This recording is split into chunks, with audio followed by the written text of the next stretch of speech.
चाहूंगा कि आप लोग जल्द से जल्द सभी लोग ज्वाइन करें। देखिए 15 मिनट का समय देने के बाद भी अगर आप ज्वाइन नहीं कर पा रहे दैट मीन्स कि मतलब कि आप में कमी है। इन कमियों को थोड़ा दूर करिए, क्योंकि time is the most important. Time बहुत प्रीशियस होता है, तो सभी लोग टाइम पे आएंगे तो जल्दी हम लोग सेशन करेंगे। तो आज भी हम लोग टीएलडी डोमेन के रिगार्डिंग सेशन करेंगे और आपको थोड़ा सा बेहतर इंफॉर्मेशन देने का प्रयास करेंगे। और हो सकता है कि कल कुछ चीज आपको समझ में नहीं आई होंगी, लेकिन उसी चीज को हम अगर दोबारा और बेहतरीन तरीके से जानेंगे तो निश्चित रूप से हमें समझ में आएगी। तो आज का सेशन भी काफी इंफॉर्मेटिव रहने वाला है। सो हमारे साथ दीपक सर जुड़ चुके हैं। Sir welcome to SBG ecosystem and today session. नमस्कार राकेश जी, बहुत बहुत नमस्कार। और तमाम 2100-2200 लोगों का बहुत बहुत स्वागत है आज के जूम सेशन में। राकेश सर, क्या हमें और वेट करना चाहिए 1-2 मिनट? अगर लोग बहुत फास्ट 2 मिनट कर सकते हैं। कर रहे हैं, जी 2 मिनट हम लोग ज्वाइन कर। जी जी ठीक है। तो मैं सभी लोगों से एक ही चीज बोलना चाहूंगा कि देखिए, टीएलडी डोमेन जो है बहुत एक नया टॉपिक है, नया रेवोल्यूशन है। और सबसे बड़ी बात ये होती है ना दोस्तों कि 2009 में जब क्रिप्टो करेंसी आई थी, तो 2010 और 11 में जब हम लोगों ने क्रिप्टो करेंसी को लेके मार्केट में बोलना शुरू किया था, तो बहुत से लोगों को बोरिंग लगा होगा, या ऐसा भी हुआ होगा कि कुछ लोग जो है सुनना ही नहीं पसंद करते थे, समझना ही पसंद नहीं करते थे। लेकिन जैसे जैसे समय निकला, 2-3 साल बाद जो है उन्होंने सुनना शुरू करा, लेकिन चीजें जो थी वो कहीं ना कहीं उनकी पकड़ से बाहर जाना स्टार्ट हो चुकी थी। और 16-17 तक तो राकेश सर ये माहौल हो गया था कि लोग चाह करके भी जो है टुकड़ा टुकड़ा खरीद रहे थे। तो सारी लैक ऑफ नॉलेज है, क्योंकि 2009 और 10 में जो क्रिप्टो करेंसी थी, वो जितनी भी तमाम क्रिप्टो करेंसी थी सब 100-100, 200-200 रुपए में हुआ करती थी। और आज जो है 30-30 हजार, 40-40 हजार डॉलर्स के अंदर भी नहीं मिल रही है लोगों को। तो मेरा मानना यही है कि कहीं ना कहीं जो है लोगों का इंटरेस्ट जो है कि अगर वो रखेंगे ऐसे चीजों के साथ में जो बहुत लेटेस्ट और ट्रेंडिंग है, तो ऑब्वियसली है कि आने वाले बिटकॉइन हॉल्विंग में और बुल रन के अंदर बहुत अच्छा वो लोग पैसा बनाने वाले हैं। आशिमा मैडम, बहुत बहुत स्वागत है आपका। मैडम भी आज हमारे साथ में पैनलिस्ट में ज्वाइन है। Good evening sir, good evening to all respected leaders. Good evening madam. तो राकेश सर, स्टार्ट करें, ज्यादा लेट नहीं, क्योंकि अनिल सर अभी एक मीटिंग ले रहे हैं। अगर वो जल्दी फ्री हो गए तो अपने सेशन के बाद में हम लोग अनिल सर को भी इन्वाइट करेंगे। मैं सभी लोगों से एक ही रिक्वेस्ट करूंगा, एक बहुत जबरदस्त चीज हम लोग लॉन्च करने जा रहे हैं 16 तारीख को। प्रॉब्लम क्या होती है दोस्तों, अभी मैं आपसे 2-4 दिन रेगुलर आकर के आपको समझाने की कोशिश करूंगा। आप अभी इंटरेस्ट नहीं लेंगे, लेकिन जब 16 तारीख को प्रोडक्ट हमारा लॉन्च होगा और मार्केट पे आएगा, और जब बहुत से कुछ लोग होंगे जो मतलब अच्छा पैसा बना रहे होंगे और कुछ जो नहीं बना रहे होंगे, वो उस वक्त क्वेश्चन आंसर सेशन के अंदर फिर अनिल सर से पूछेंगे, सर ये क्या चीज बताई आपने, ये क्या होता है, ये कैसे होता है, ये कैसे होगा, कैसे नहीं होगा। तो ये सारी चीजों का जवाब यही होने वाला है कि आप समय से पहले इस चीज को समझ लीजिए है क्या चीज, और इससे आगे चल के कैसे रेवोल्यूशन होने वाला है। और कहीं ना कहीं पूरे वर्ल्ड के अंदर केवल और केवल ये प्लेटफॉर्म पे हम ही लोग लॉन्च होने जा रहे हैं। तो बहुत ज्यादा डिले नहीं करते हुए राकेश सर स्टार्ट करें, क्योंकि लगभग 2400 लोग हमारे पैनल में आ चुके हैं। Yes sir, I do see my screen. हाँ, बस स्क्रीन आ रही है, आप बाकी लोगों से पूछ लीजिए, मुझे तो दिख रही है।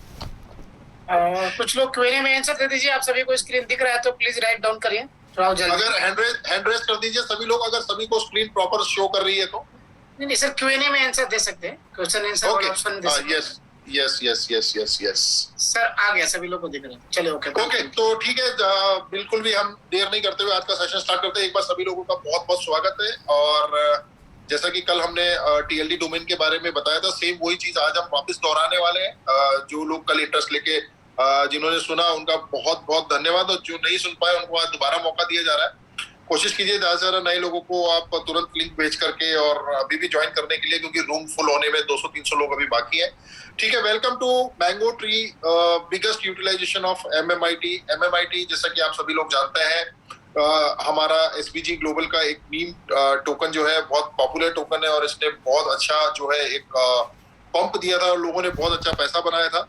तो उसी का एक प्लेटफॉर्म है mango tree. Mango tree basically एक मैंगो वॉलेट भी हम लोग डेवलप कर चुके हैं, मैंगो का ब्लॉकचेन भी हम लोग डेवलप कर चुके हैं। मैंगो को लेकर के जितने तमाम इकोसिस्टम है वो सारी चीजें हमारी डेवलप्ड है, और उसमें से मैंगो वॉलेट जो है वो 16 तारीख को आप लोगों के बीच में लाइव हो जाएगा, एक बहुत बेहतरीन प्रोग्राम के साथ में, बहुत अच्छे खूबसूरत प्लान के साथ में, और प्लान इतना जबरदस्त रहने वाला है दोस्तों, मैंने कल भी कहा था बहुत एक्साइटमेंट रहने वाली है, क्योंकि इस प्लान के अंदर हम जो टारगेट करके चल रहे हैं वो 4 से 5 महीने के अंदर लगभग 1 करोड़ कम्युनिटी, मतलब 1 करोड़ कम्युनिटी को हम लोग जो है मैंगो वॉलेट के साथ एसोसिएट कर पाएंगे। कहीं ना कहीं मैंगो वॉलेट के होल्डर्स में इंक्रीमेंट आएगा बहुत जबरदस्त, और वहीं MMIT का जो प्राइस है वो रॉकेटली बूम करने वाला है। So our revolution product developed by SPG global ecosystem, जैसा कि आप जानते हैं कि MMIT एक SPG ग्लोबल का एक नेटिव टोकन है, तो उसी से रिलेटेड जो मैंगो ट्री है वो उसके इकोसिस्टम का पार्ट हम लोग लॉन्च करने जा रहे हैं। Rakesh sir, next slide please. Journey of web 3.0। देखिए, मैं समझता हूँ वैसे तो तमाम लोगों ने ये सुन ही लिया होगा कि वेब 3.0 जो है अभी आज की तारीख में बहुत ट्रेंडिंग में है, और वर्ल्ड की जितनी भी तमाम बड़ी बड़ी कंपनीज जो है वो वेब 3.0 के ऊपर आ रही है। हमारे लिए ये जानना बहुत जरूरी है कि वेब 3.0 बेसिकली है क्या चीज और इसकी क्यों जरूरत पड़ रही है। तो वेब 3.0 दोस्तों को ज्यादा समझने से बढ़िया है। हेलो सर, मैं एक रिक्वेस्ट और भी करना चाहूंगा आपसे प्लीज। मैं एक रिक्वेस्ट करना चाहूंगा आपसे। हाँ जी, हाँ जी। मैं चाहूंगा कि लोगों को थोड़ी सी little information about the web 1 and web 2 and then web 3 एंड थोड़ा सा डिफरेंसेस। हाँ, इसके बारे में नेक्स्ट स्लाइड राकेश जी, उसमें 1 और 2 के बारे में जिक्र है। तो ये अभी जर्नी है ना? Okay sir.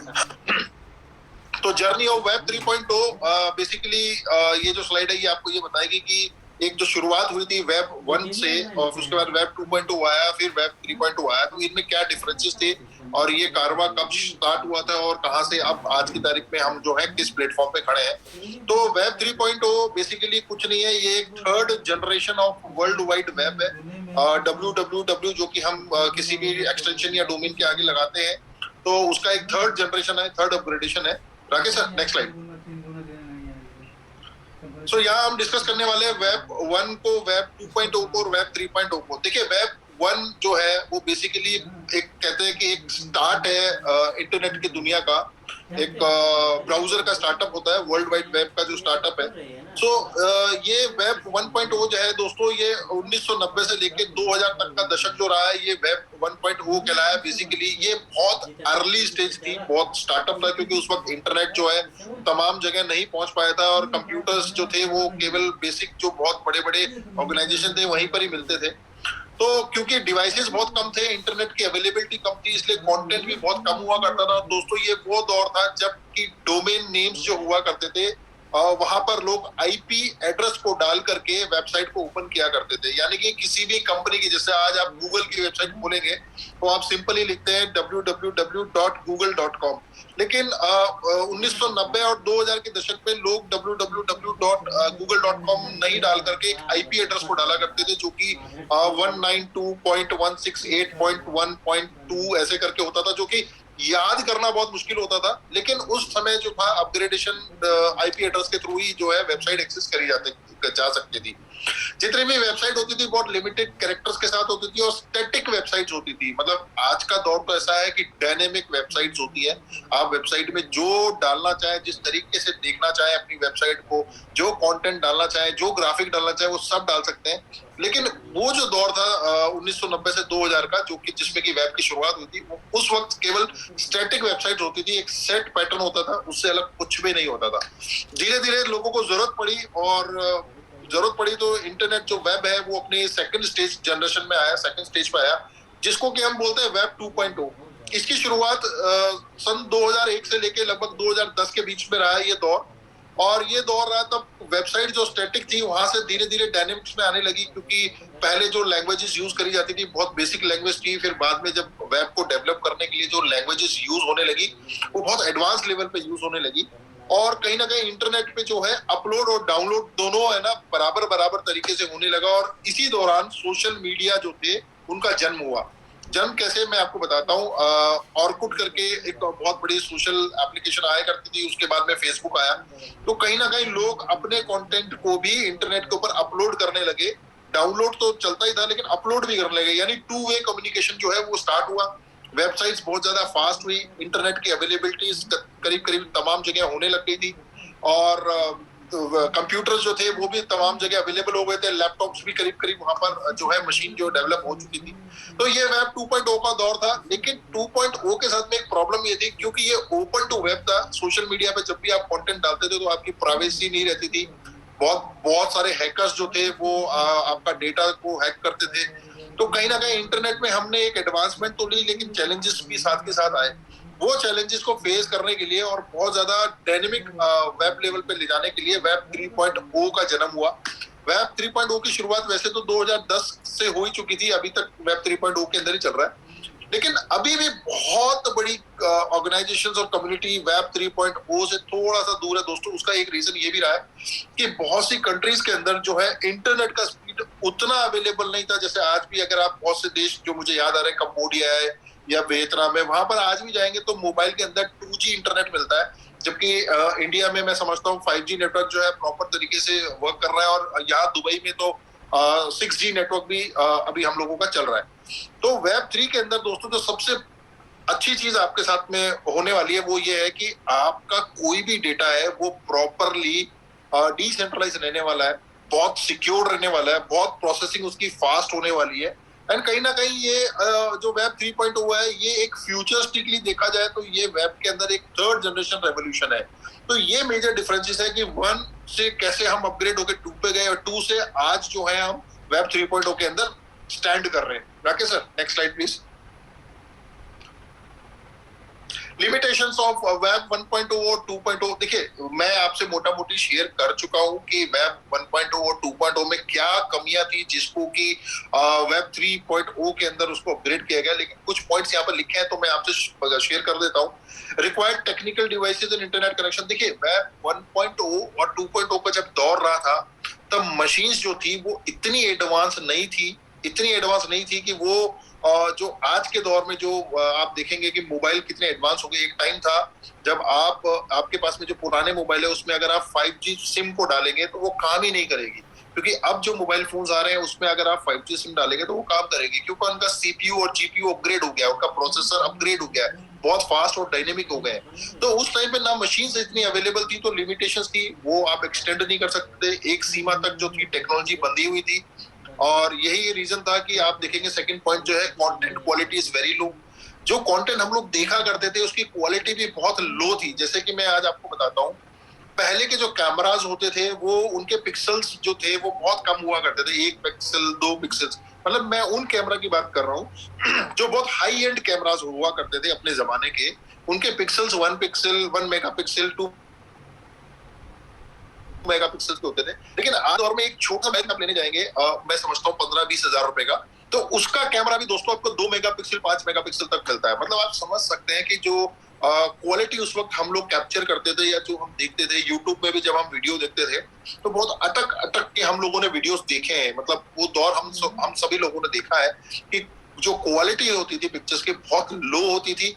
और सेकंड चीज है authentic and thickness can not be always, मतलब जो कंटेंट वेब 1 और वेब 2 के दौर पे हमको मिला बहुत ज्यादा ऑथेंटिक नहीं होता था। ऑथेंटिक से मेरा मतलब मैं आपको बताता हूँ, आप किसी भी चीज को आज भी इंटरनेट पे जब सर्च करेंगे कि what is the best car under 35 lakh, मतलब आपने अगर ये डाला गूगल पे कि 35 लाख के अंदर सबसे अच्छी गाड़ी कौन सी है, तो आप देखेंगे वेबसाइट के ऊपर तमाम इतनी चीजें आ जाती है, सबके अपने अपने व्यूज आते हैं और जितना भी डेटा आता है वो रिलायबल नहीं होता। मतलब आप उस पर विश्वास नहीं कर सकते कि जो चीजें लिखी गई है वो तमाम चीजें बिल्कुल सही है।